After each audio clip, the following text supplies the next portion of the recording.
Punimet për bypassin e Tiranës po ecin sipas planit, ndërsa Ministri i Infrastrukturës dhe Energjisë Enea Karakaçi, së bashku me drejtorin e Autoritetit Rrugor Shqiptar, Ami Kozeli, inspektuan ecurinë e punimeve në terren. Sipas autoriteteve, projekti ka një gjatësi për 21 kilometrash dhe do të lidhet me autostradën Milot-Thuman-Kashar dhe segmentin Kashar-Lekaj, si edhe mes autostradës Durrës-Tiranë dhe Tiranë-Elbasan. Ministri Karakaçi theksoi se projekti ka rëndësi strategjike, pasi do të devijojë trafikun tranzit jashtë Tiranës, duke reduktuar ngarkesën në hyrje dhe dalje të kryeqytetit.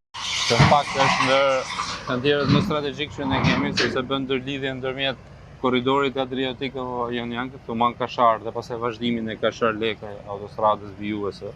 Dhe po ashtu ndërlidhje ndërmjet Tiranë-Durrës dhe autostradës Elbasanit, duke bërë dhe shmangjen e hyrjes në qytetin e Tiranës. Ai bëri të ditur gjithashtu se projekti parashikon ndërtimin e rrugëve lokale me qëllim garantimin e aksesit për banorët dhe bizneset përgjatë këtij aksi.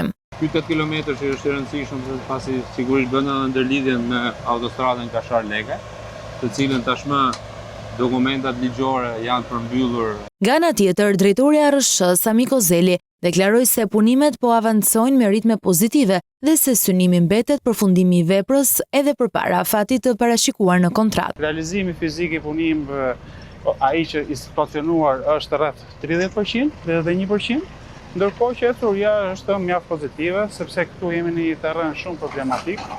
Sipas autoriteteve në kantier po ndërtohen njëkohësisht trupi i rrugës, veprat kolluese, muret mbajtëse dhe një urë me gjatësi 53 metra, pjesë e infrastrukturës së projektit.